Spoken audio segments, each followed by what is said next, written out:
of the sessions.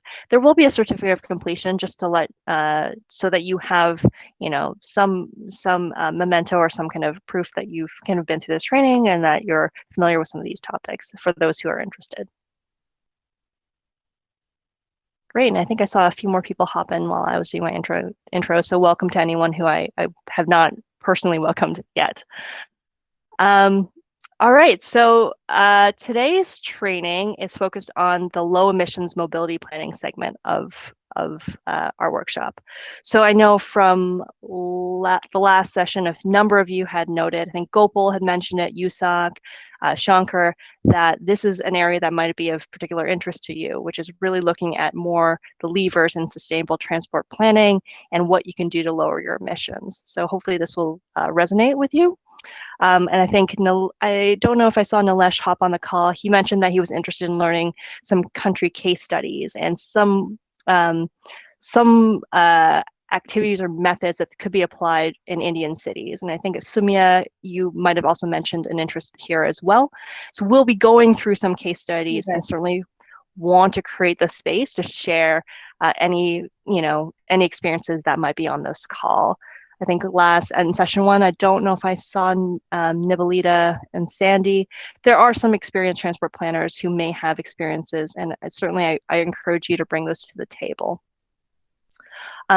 If we just want to move forward in the slide deck, Logan, just to introduce our team again, for anyone who has not met us, I'm Dorina. I'm the project manager for this T-LTS project. I'm very happy to be here with you over the next 4 sessions. And I want to ask Logan to just wave. Logan is part of the T-LTS team, and he'll be with us, as well as Howard. Can you give a wave? Howard is also part of the team, and he'll be with us. And then also Nael. Nael is our transportation engineer, so he knows the nuts and bolts of this stuff, and he'll be with us for all sessions to help answer questions. Today, we're very lucky to have Nicola Mitimorik join us from SLOCAT. Nicola, let's see, can you wave? Are you on video? There you go. There's Nicola. I'm going to actually pass it over to Nicola to introduce himself and to also introduce SLOCAT. Yes, thank you very much. My name is Nicola Mitimorik.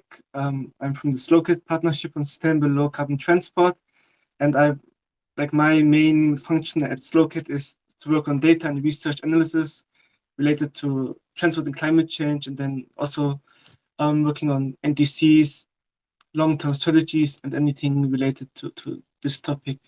And just very briefly, the SLOCAT Partnership is an international multi-stakeholder partnership that enables collaborative knowledge and action on sustainable low-carbon transport, and tries to bring the voice of the movement and of this community around transport into these global discussions around climate change and sustainable development. I look very much forward to this session. Great, thank you so much, Nicola, and we're very happy to have you on our training and to hear from you. Okay, so I don't want to keep us from getting into the content, so let's just go over the agenda and the objectives, and then I'll pass the baton over to, I believe, Howard will be our first speaker. Today, we'll be speaking a little bit, doing a review of the Avoid Shift Improvement Framework, just to kind of get everyone on the same page of some of the terminology and some of the terminology that we'll be using through this session. We'll be sharing some regional case studies and hopefully speaking to some of the questions that came up in session 1. We'll be discussing how transportation and sustainable transportation can map to other development outcomes that you might have. And then we'll have a chance, I think this is where we get the most value, is breaking out into doing some exercises and breakout groups where you can have more conversations and dig into specific topics. As far as our objectives go, by the end of today's session, we hope you walk away with an understanding of some of the main pathways for sustainable mobility, particularly using the ASI or the Avoid Shift Improve framework. You're familiar with some of the regional examples that can be that have been successful and that you might be able to borrow from, and also just to understand how these pathways may impact your broader development goals and how that might link into your thinking as you think about long-term strategies. All right, so that's a lot of speaking for me. I'm going to pause there, and I want to pass, I believe our first speaker is Howard, to dive into our first topic. Great. Thanks, Drina. So as we're going to discuss today, there are quite a few different transportation options to advance sustainable mobility and options that can contribute to long-term strategies. So the Avoid, Shift, Improve framework, which I'll describe in the next few slides, is a good way to catalog those transportation options in a systematic approach. The Avoid, Shift, Improve framework is intended to be a comprehensive framework that advances sustainable mobility outcomes. These outcomes can include things such as greenhouse gas emissions reduction, as well as reduced energy consumption and reduced congestion. This framework was originally developed in the context of Germany, but has been slowly adopted by several other international organizations and donor partners, such as GIZ, SLOCAT, and World Resources Institute. So this framework consists of the three pillars that I've just mentioned: avoid, reduce, shift, maintain, and improve, which I'll describe in a little more detail shortly. Any of the transportation sector mitigation activities that we're talking about today and how they can feed into a long-term strategy can fit under one of these pillars, or in some cases, multiple pillars.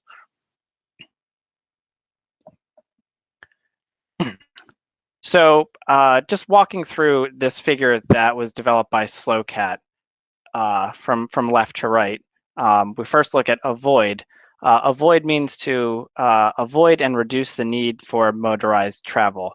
This includes transportation demand management activities, which can be anything from regional and urban planning, integrated transport and spatial planning, logistics optimization, and other travel demand management policies.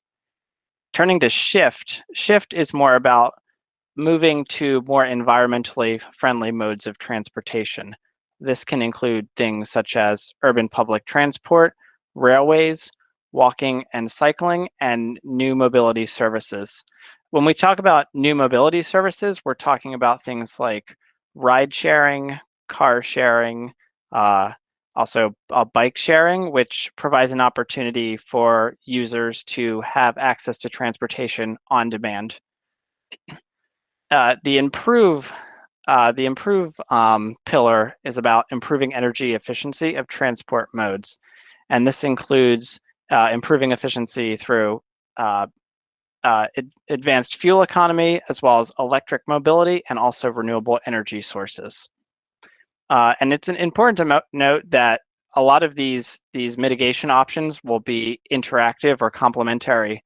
So for example, an urban public transport system that relies on buses could adopt electric buses as a way to combine a shift and improve approach to advancing sustainable mobility.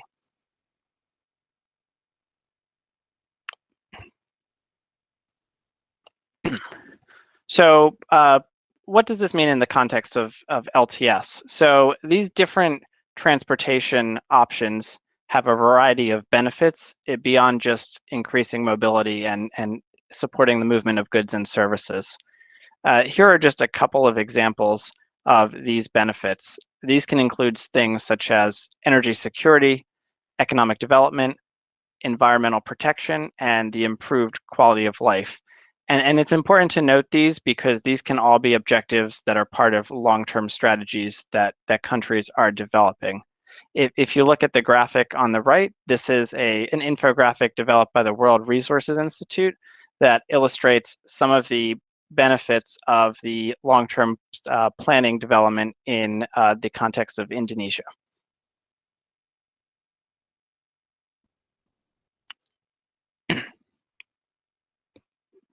Great. So the next component is, how do we map these to long-term sustainable development goals?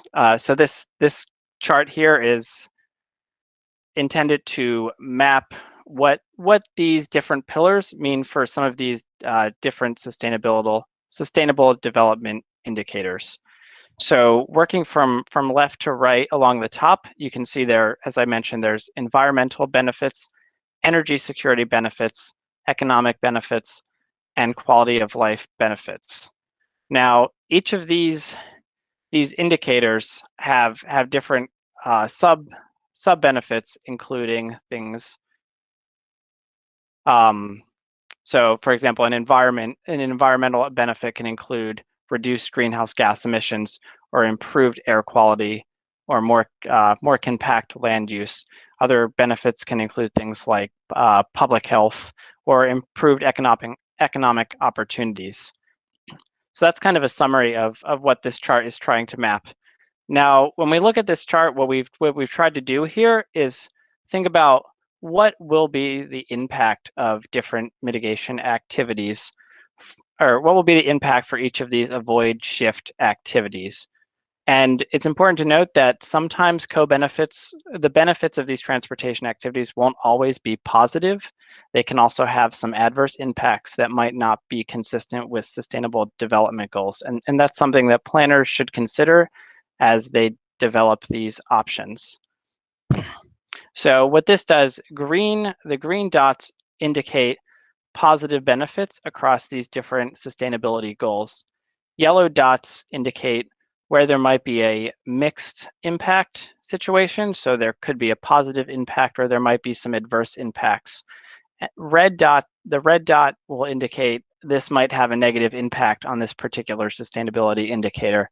And the dash marks indicate where there might not be an expected impact. Broadly speaking, this is somewhat of a simplification, and it want to take into effect some of the deeper analysis, such as life cycle analysis around different transportation activities. But it's intended to give an idea of where the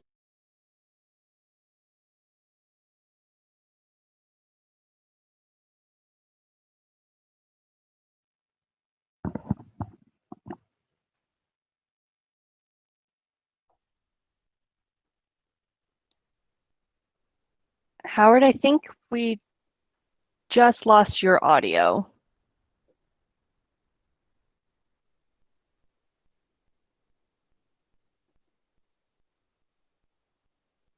All right, we're doing a little bit of troubleshooting. He is reassessing. If you guys don't mind holding on for a minute. I have a Howard impression, but I don't want to have to break it out. Thanks for unmuting to laugh, Niall. I appreciate that. Sorry about that. Can folks hear me? Welcome back, Howard. We're glad you're back.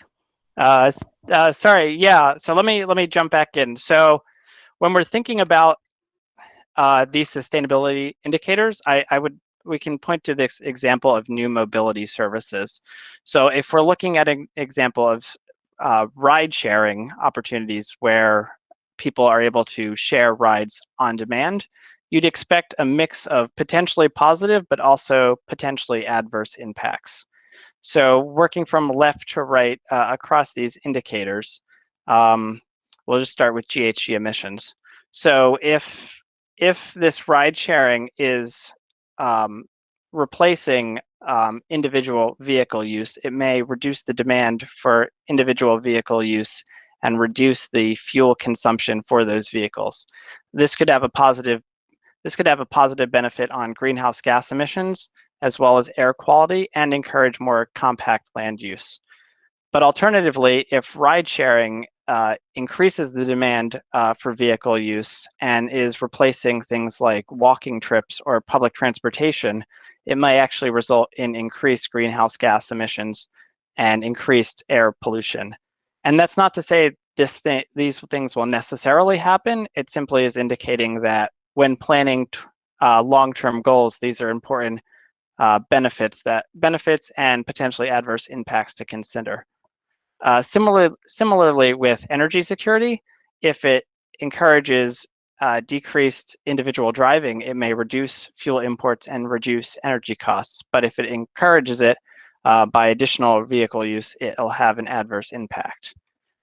Looking at economic impacts, ride sharing could potentially create a value proposition for entrepreneurs, which could boost job creation as well as income opportunities and private investment. And then similarly with quality of life, depending on the amount of driving, it will encourage or discourage. There may be more adverse public health impacts or improved public health impacts. Also with road safety, there may be improved impacts with reduced driving, or there could also be additional congestion in traffic, which may adversely affect road safety. And this would also have a mixed effect on the time savings associated with that particular policy lever. So again, these are just things to think about as other policies are designed that may complement this particular mitigation action. And that's where this graphic is helpful. And this is a graphic that we'll turn back to for our exercise and is something that countries can develop as they consider their different mitigation activities.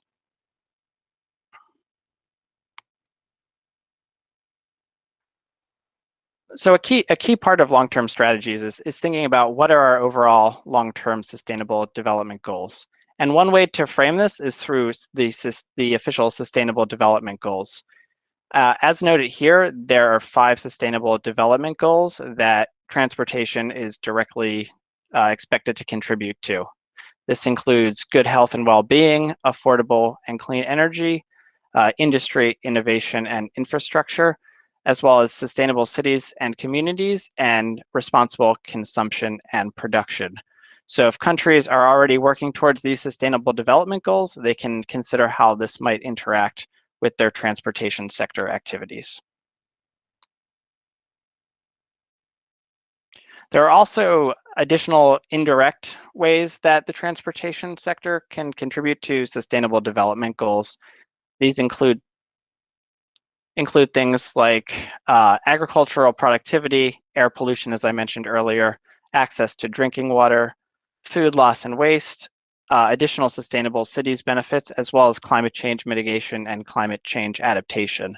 So as you're thinking about different mitigation options for the transportation sector, it's important to kind of understand what are your objectives of your long-term strategy, as well as what would be the anticipated impacts, and if they're consistent with some of your other sustainable development goals.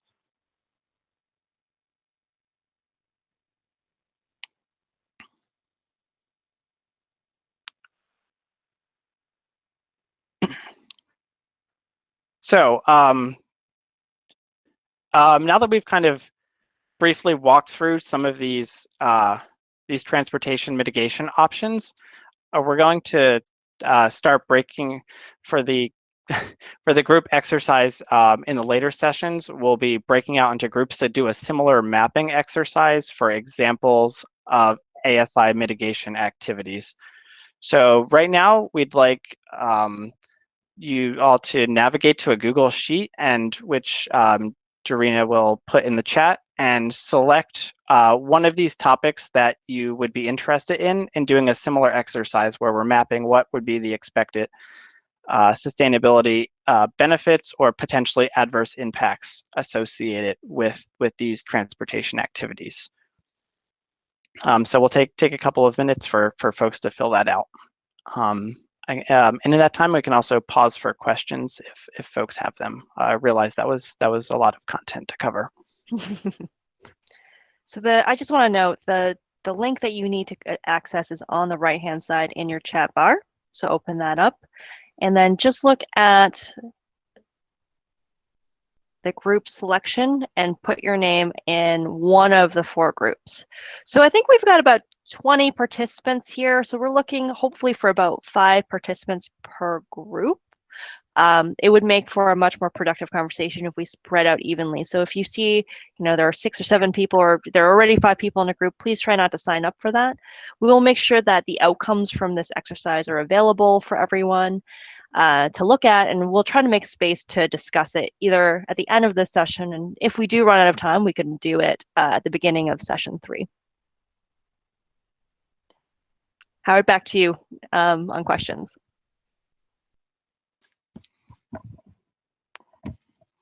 Great. if there's no more questions, or if there aren't any questions, we can continue on with the presentation then. Feel free to drop. Oh, sorry. Go ahead, Tim. Thanks, Howard. Can I ask you? Can we go back to the schedule, to the model, for a second? Sure. Or if everyone remembers it.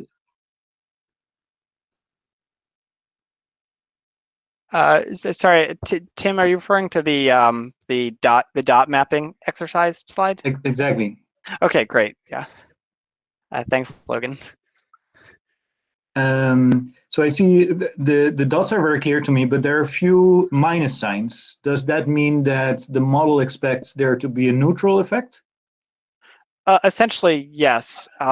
With the caveat that this is a bit of a simplification, we'd expect minimal impacts for those particular activities against those indicators or outcomes.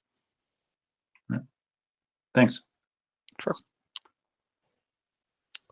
And Howard, there's a question in the chat. Sure.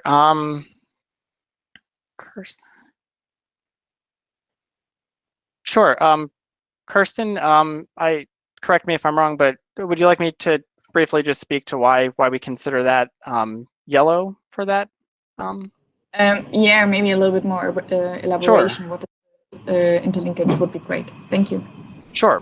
Yeah. So for example, with the example of ride sharing, it would potentially, if the ride sharing is replacing single occupancy vehicle trips, it would likely reduce both greenhouse gas emissions, but also local air pollution emissions. So in that sense, it would be positive. But alternatively, if it's replacing walking trips or bicycle trips or public transport, it could also increase emissions of air pollution and having kind of having a negative impact there. Similarly with road safety and time savings, depending on whether the ride sharing is replacing trips or is creating more congestion and more vehicles on the road, it may have a positive or negative impact. So it'll really depend on what are some of the complementary policies and what the ride sharing business model looks like, whether it's sharing of rides or replacing local walking trips, for example. And maybe can I add something on this topic? Oh, sure. Yeah, like it's a very controversial topic in terms of how much ride hailing and ride sharing does a positive or negative impact on our mobility systems, especially in cities. You can see that you have a lot of, like in case of ride hailing and Ubers and all these services, you have a lot more vehicles actually driving around. So also like what Howard was mentioning, kind of the surplus of traffic and actually the additional amount of vehicles adds up to air pollution currently, and so it also like affects the public health and worsens the overall quality and for example like time savings. So it leads to more congestion, and more vehicles of course also leads then to more accidents and more more crashes on the roads. And it's in many cases, as Howard was mentioned, the business model, because you have to pay for it, it's not completely inclusive for everybody, and mostly for people who can afford it. Of course, it always depends on the regional context, but in many cases, it's a very exclusive service that a minority of people are using, and where it then can have very adverse impacts on our overall mobility system.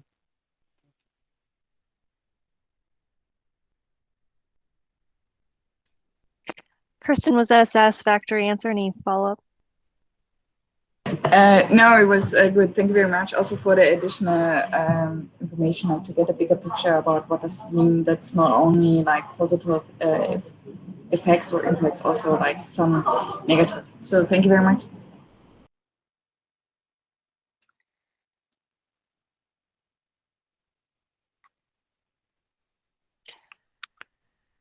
Great. And Howard, if you don't mind me jumping in, it looks like I'm just taking a quick look at the exercise. It seems like we've got, if anyone has not signed up yet, I would say this is the last call to sign up.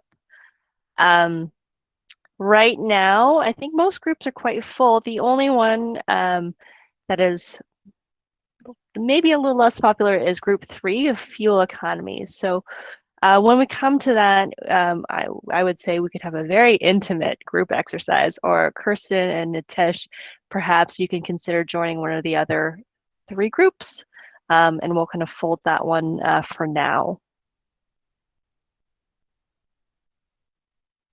All right, Howard, back to you. Great, thanks. Logan, could you navigate to the, I guess, regional case studies deck?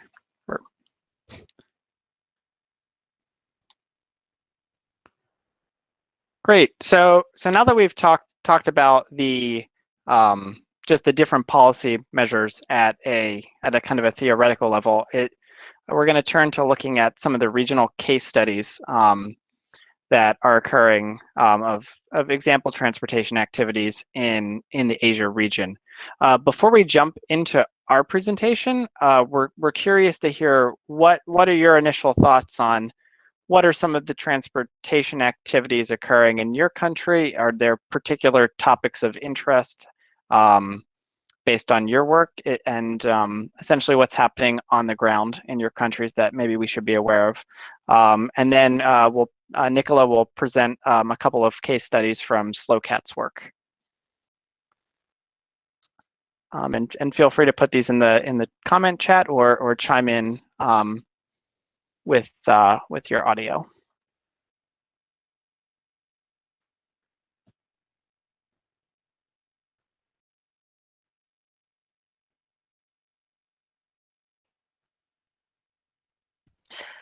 I saw from the preview, I think we have a number of our colleagues from our Thai colleagues on the line who might be thinking about some of this transport work and thinking about how it integrates with LTSs. I'm curious, do you folks have anything that you might be able to share or that you might be considering in terms of moving in this direction?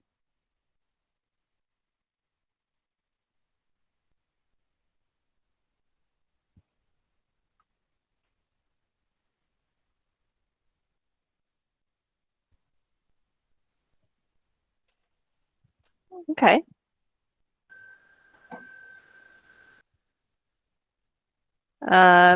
Anyone else have any thoughts that they might want to share? I know we also have a few folks who, as I mentioned from the beginning of the session, who've done a lot of transport planning and maybe have been doing this at not in a long-term strategy standpoint, but from a kind of a near-term strategy standpoint. Any experiences that you might be, any of these avoid shift improve mechanisms you've applied and that you found successful?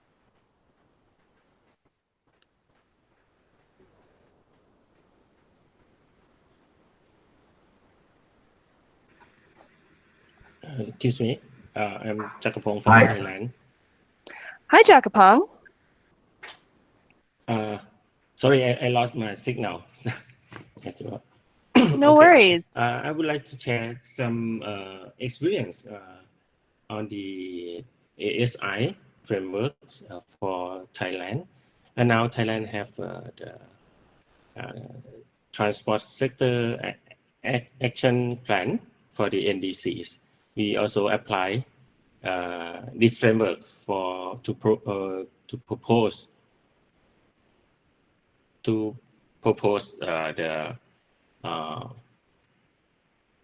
the measures to reduce the greenhouse gas for the NDC. We also introduced the avoid the transport demand management, such as the work from home. Actually, we promote before the COVID start, and we try to shift the office out in especially in congested area in Bangkok. For the shift, we now improve our public transport. We construct almost 100 kilometers of mass transit, the SkyTrain and subway in downtown Bangkok. And we also promote the use of electric vehicles in various kind of vehicles, private car and buses and e-bike motorcycles. And we also promote the use of renewable energy, the biofuels, the ethanol and biodiesels to mix with the conventional fossil fuels in Thailand. This we adopt this kind of framework for the Thailand NDC in transport sector. Yeah, yes, I would like to share some experience in Thailand. Thank you. Hi, Darina. I can share one initiative from Nepal. Oh, wonderful. Thank you, Gopal. Can you share your experience? Yeah. Yes, one of the key activities that is mentioned in Nepal's NDC, as well as other climate change policy and transport policy, is promotion of electric mobility. And to address that policy goals, recently Nepal government is gearing towards purchasing 300 electric buses to be used in the case of urban public transport of Kathmandu Valley. So, and basically they are also thinking to use these vehicles, electric buses, in dedicated BRT, under the BRT systems as well. So this is the one of the big initiatives that the Nepal government is planning at the moment, and this comes under the shift and improve pillar under this ASI improve, this ASI framework. And in addition to that, other planning process has also been started about the railways and promoting walking and cycling. But they haven't reached it into the implementation phase. So this is the initiative that I wanted to share from Nepal. Thanks. Gopal, thank you so much for sharing that. And it's really great to hear experiences in which of these mechanisms are being adopted by different countries that fit their context. Penwadi, I did see you put a chat in there and you wanted to build on what Jakapong said. Can I open the floor for you? Yes, thank you very much, Darina. I would like to add one more issue that Jakapong has mentioned before that. Another point that now Thailand is trying to study is to improve the exhaust emission standard. Now, the Pollution Control Department, as I heard, that they are studying to launch, but now they are still on the process of the studying to develop the exhaust emission standard for Euro 5 and Euro 6 for the passenger car vehicles. So this is one more issue that involved for the LTS in transportation sector. Thank you. Thank you, Penwadi. That's really great to add. I see just one more example, not just one more, because I think it's really important. These conversations are super important because I think that's what the people came here to see. ATM, do you want to share your experience? Yeah, actually, I'm talking about Dhaka, Bangladesh, which is a very populated country. More than 20 million people living in Dhaka city, the capital of Bangladesh. And recently, the government has taken initiative to establish MRT metro rail transit, which is 20 kilometers long, only for the urban people who are living in the Dhaka city. And this project is going on, and hopefully this will finish by the mid of the next year, 2021. And I guess this will reduce the congestion, as well as it will transport more people from one place to another. The 20 kilometer which is the busiest part of the city, from the northern side to the southeastern side of the capital city. Thank you.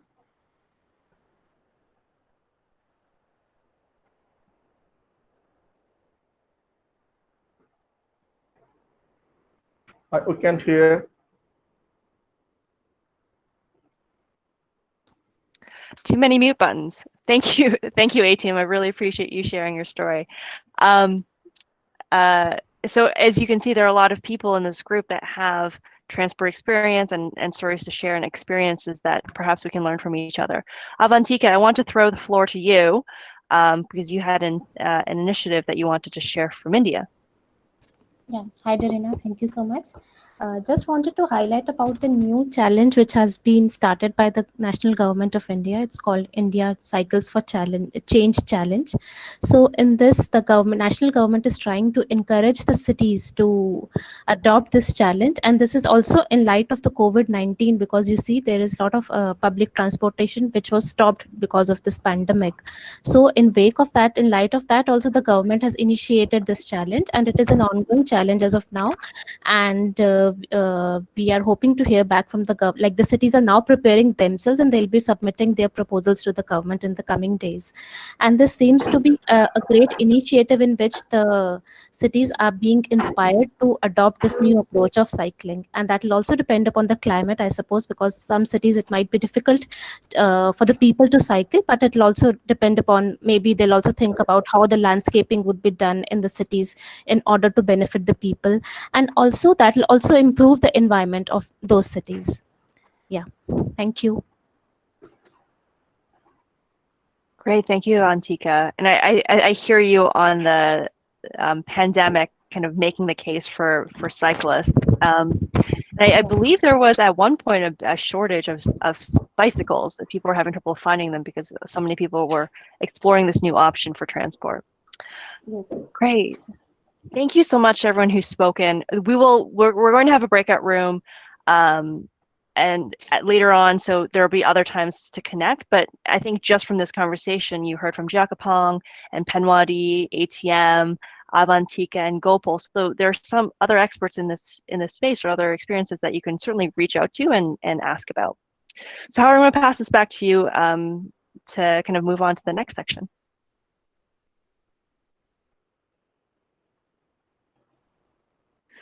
Sorry about that. Thanks everyone for sharing. I'm going to pass this over to Nicola to present some examples from example case studies from SlowCat's research, just to supplement what great feedback you all have already provided. Yes, thank you very much. And it's very exciting to hear all the very interesting and great examples from the different countries in Asia. Before I dive into these case studies and these examples, I want to briefly outline the current situation that we have assessed in the LTEs that have been submitted so far to the UNFCCC. So, you know, I'm not sure if you're aware, but like currently 17 long-term strategies have been submitted, and almost every of these long-term strategies covers transport and has strategies on how to decarbonize transport in the long term. And then, and also every of these long-term strategies also covers improve related measures. But then only 14 of 17, is also like very high number, cover shift measures. So measures related to shifting to environmentally friendly modes of transport. But only 4 of them cover avoid measures. And that's something that also we see in the NDCs, where we see a majority of the NDCs cover improve. Many of them cover shift in some ways, but then the avoid measures are always a little bit lacking behind, and the policymakers are not aware that there are many benefits or many values gained through this kind of category of activities. So yeah, and now to dive into the measures, sorry, to case studies, and I hope also like that by showing these case studies, it helps you to deepen the understanding of the avoid, shift, improve framework, or as you also call it, ASI framework.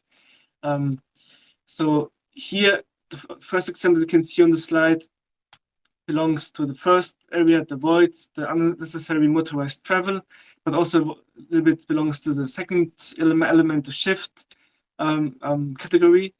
And it's actually implemented by the Ministry of Housing and Urban Affairs in India. It's actually something that you see quite often for avoid measures, because these category of measures are not only about transport planning or transport development, it's often about urban development. So here you see an urban entity as the main stakeholder, because it's about creating compact cities, better land use, mixed zones, and so on, something that allows and enables shorter ways, more efficient travel, and actually gives people the option to walk or cycle or to use public transport instead of a motorized vehicle. And so, yeah, in 2017, India kicked off the Urban Green Mobility Scheme, which is a very comprehensive package of a lot of measures. It even includes BRT and public transport improvements, even bike sharing systems. So even if you want, you can go up to the whole new mobility services category to be included in this. But kind of the major pillar is really this transit-oriented development that they want to enhance and further see in Indian cities. And this is kind of a measure where you want to raise the density around your public transport hubs, around your public transport stations, in order to make it more accessible for a larger share of the population within the cities. While raising density, having more people easier access to public transport also enables them more access to different services, to education, and to jobs by using public transport. Yeah, and maybe if we move to the next slide. The next example, belonging now to the category of shift, shifting to more environmental friendly modes of transport. We picked out the Transasian Railway because it was also very important in terms of freight transport that is also sometimes neglected in NDCs and long-term strategies. Is also to enhance green freight and to work on sustainable freight measures. Here, the idea is more or less to move current freight transport from roads and aviation, which are very carbon intensive and create lots of emissions, to more low carbon options, such as you can see here, railway systems. So I think this activity is led by UNESCAP and 28 countries across Asia and Europe. Part of this activity where they want to increase connectivity via rail and allow goods to be transported via land on rail from Asia to Europe and vice versa. It's also now in light of COVID-19, where we have huge disruptions on aviation. Of course, it's mainly passenger aviation, but also many of these airplanes transport goods and transport certain express mails. And here, that offers a more stable and more secure long-term alternative and a lot more stable and also less weather impacted transport modes for freight transport. Yeah, and if you can go to the next example. Now here an example showing a shift measure for passenger transport, and many of you also mentioned in Bangladesh and also in Thailand how you're expanding and introducing metro rail. So here we took out the example of Jakarta. After many years of struggling and many years of planning and development, they opened the first subway service in 2019, and also followed very soon and in the same year by a light rail system. So they're slowly expanding the services and creating more and more sustainable transport options for the citizens of Jakarta.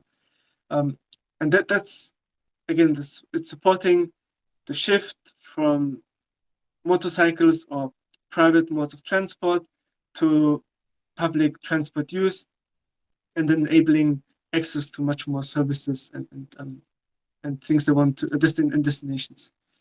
It also is in support of kind of Jakarta's medium-term strategy for 2030, where they want to increase the public transport usage from 25% to 60%.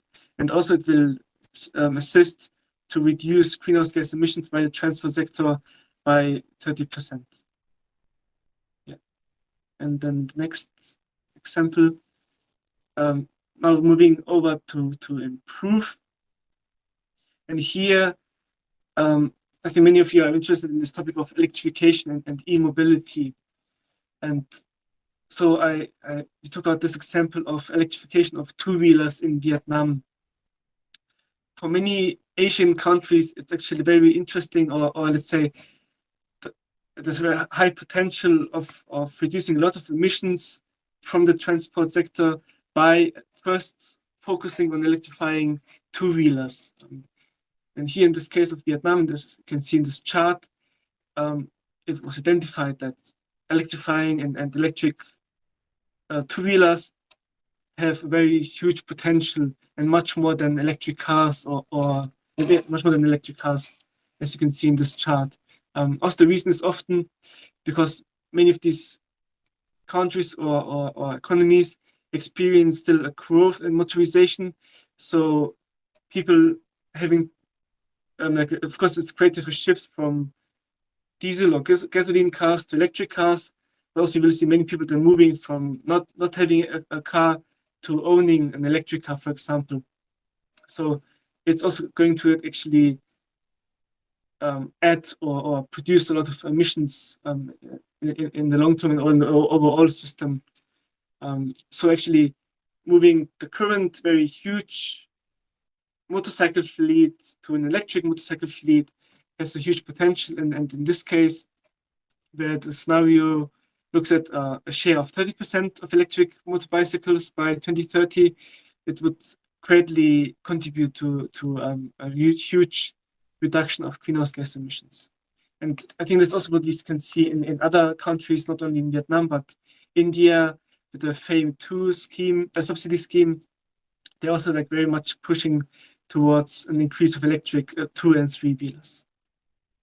And now moving to the last example of avoid, shift, and improve is related to fuel economy.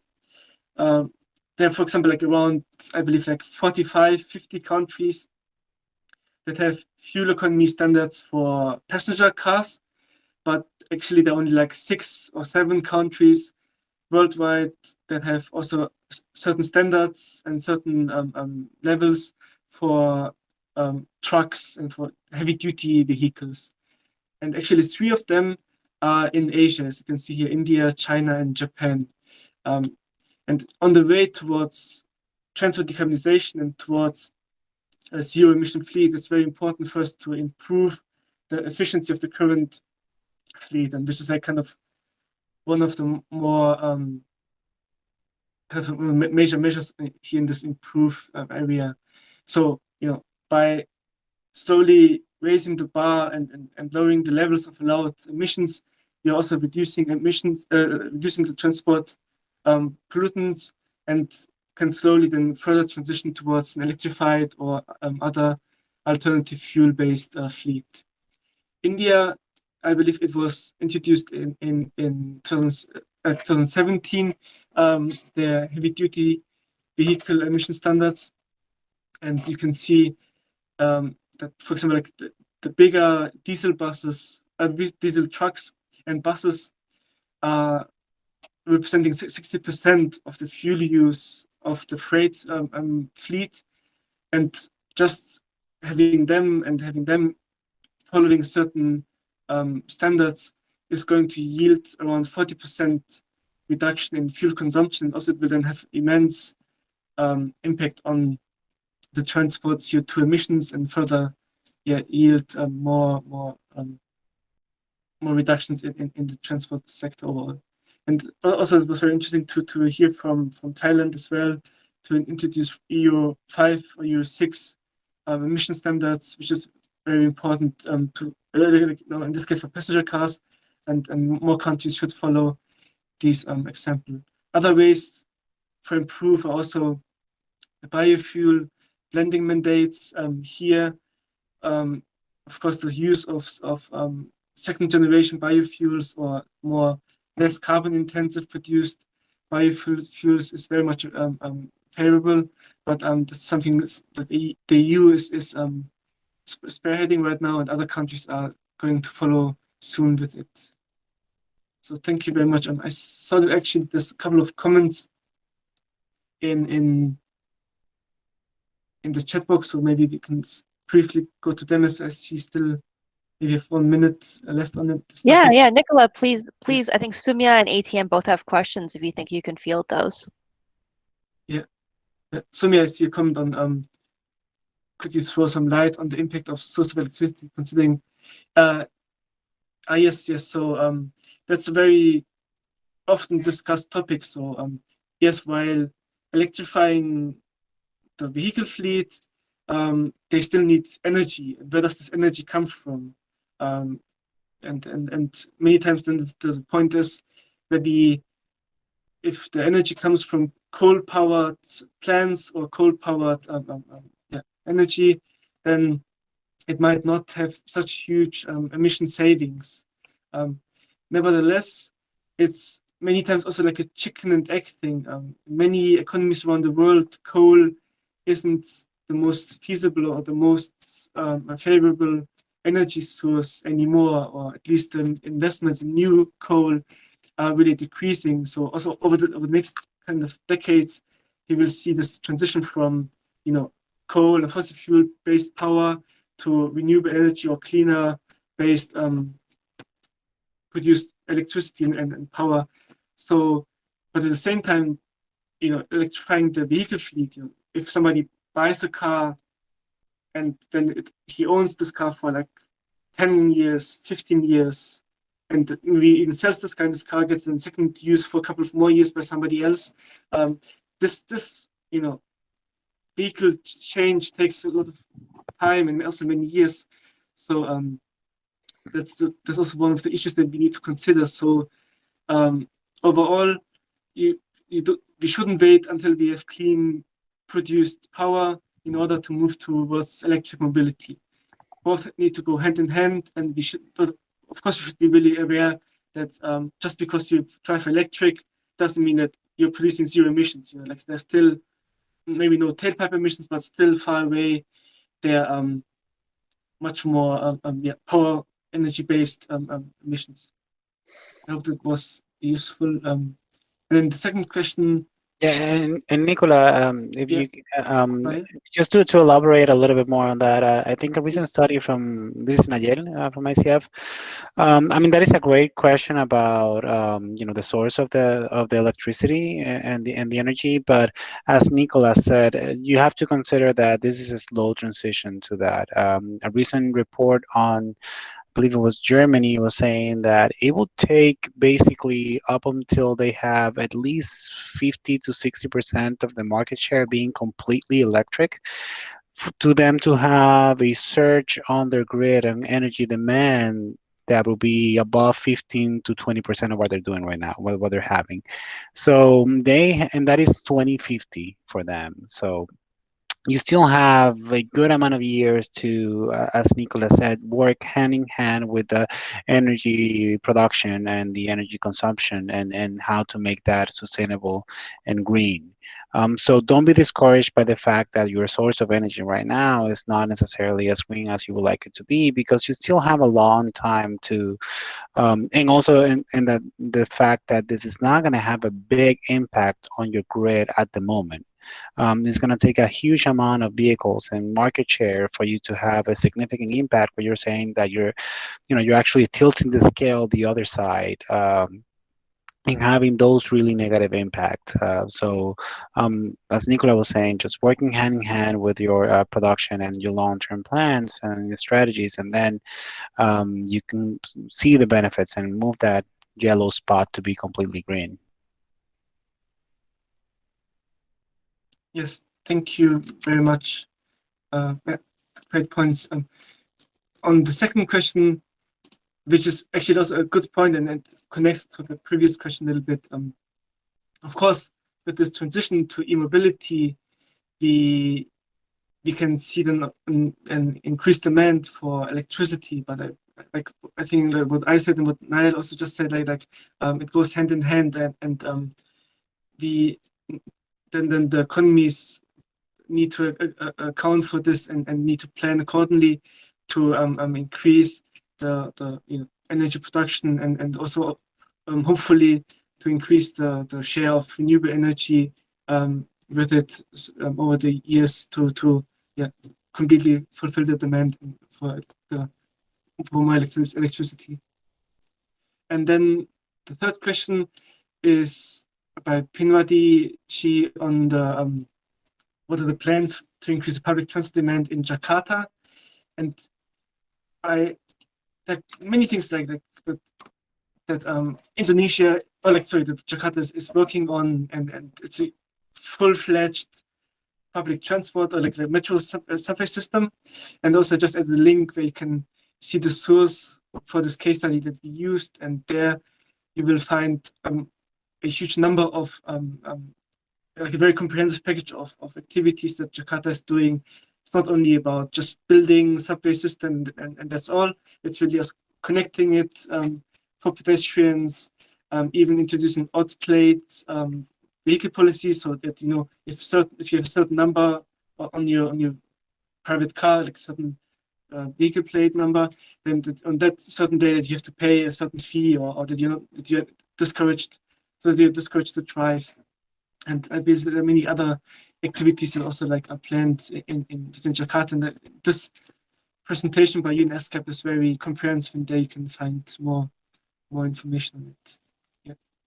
And I see that Pankaj Singh, you want to say something? I think if you have time, please.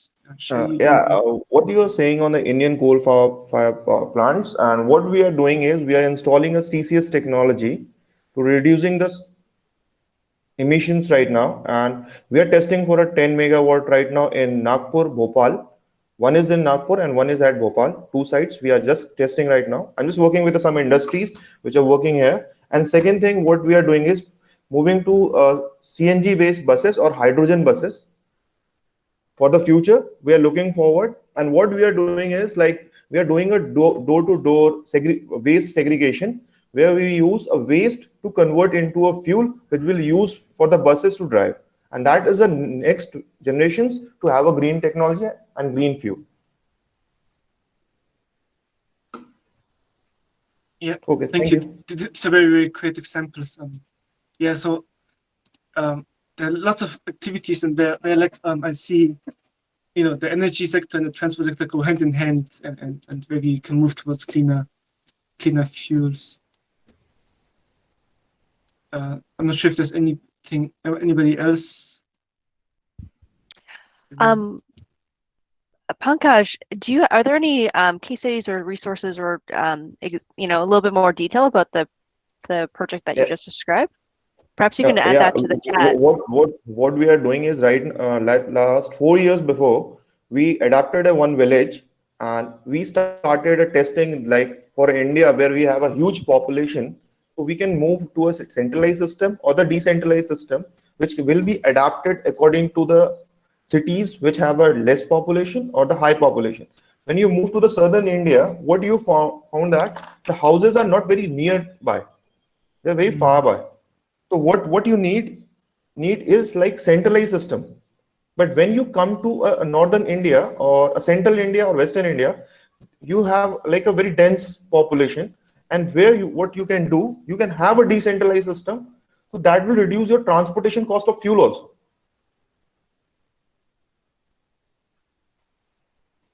And if you like to, I will give a one short PPT on the next seminar when we have. So you will have a better idea how we are working right now. Great, thank you for sharing. Great. Nicola, is there anything else that you wanted to speak to on the case studies before we move on? No, I believe these were all the case studies. I hope it was interesting for you to see and to get an idea. And also I think that Bindin introduced these categories that belong to ASI, but it's very flexible and they're much more like the transit-oriented development. I mean, other categories that can be also like assigned to each of these categories, and also always depends on what perspective you look at at this ASI framework and how you categorize and your regional context. So yeah, I think that's all from my side. Thank you. And I see just a question about hydrogen use in transport. So sorry, I have candy in my mouth, so I hope it doesn't disturb you. So kind of the first commercial use of hydrogen is done on a train in Germany and also now coming to the Netherlands, where you can, and this hydrogen, or like this hydrogen-based train, or like hydrogen is produced also completely through renewable energy. So it's really like a zero emission train service. And but still, besides this, there are of course fuel cell electric vehicles which use hydrogen as a source of energy, and where you pump them up with hydrogen. But except a couple of countries, for example, Korea, where I'm based, and then as you just heard about India, they're trying hydrogen buses. There are very few case studies about hydrogen. The issue, and I believe Nael and others can also add on this, but hydrogen is, first also again depends how it's produced, what's the source of it, but then also it requires dedicated infrastructure in terms of transport, in terms of pumping and everything, and it's even more complicated than what we have for electric vehicles.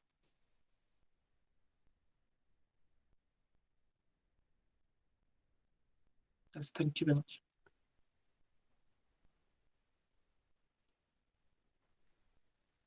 Great, thanks, Nicola.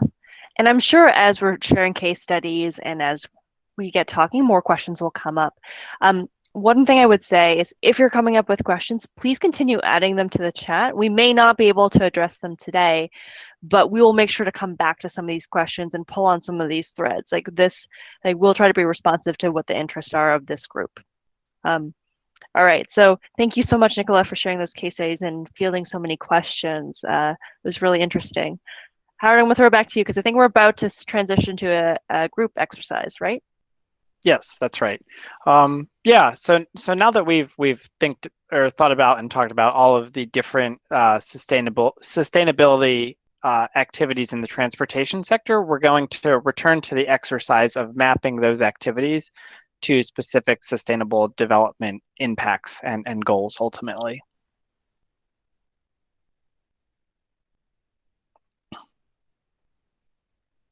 So just at a high level, why is it important to map all of the sustainability impacts of transportation sector activities? This is important to create a complete and accurate assessment of that activity.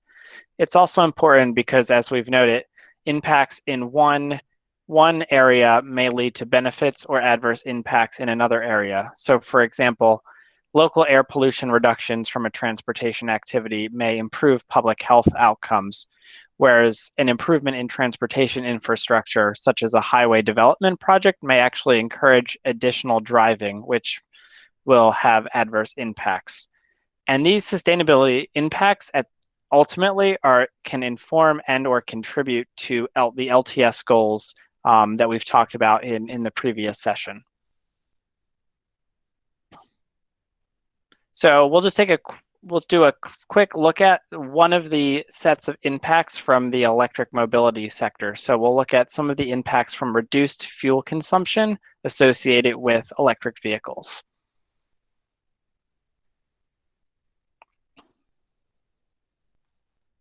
So in this example, a national government has decided to deploy a national electric vehicle policy, which includes subsidizing, providing subsidies to incentivize the adoption of electric vehicles.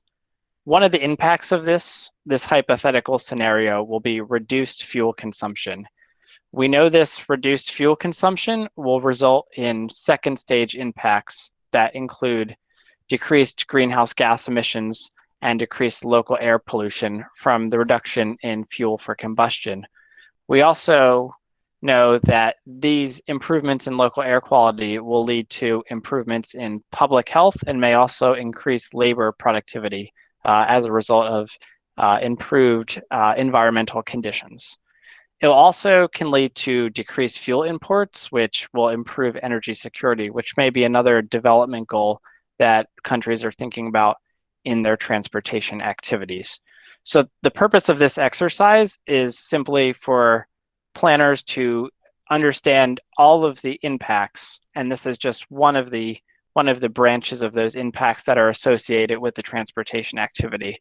And they're able to decide whether that's consistent with what their long-term sustainable development goals are, or if there are impacts that may not be consistent with that overall objective.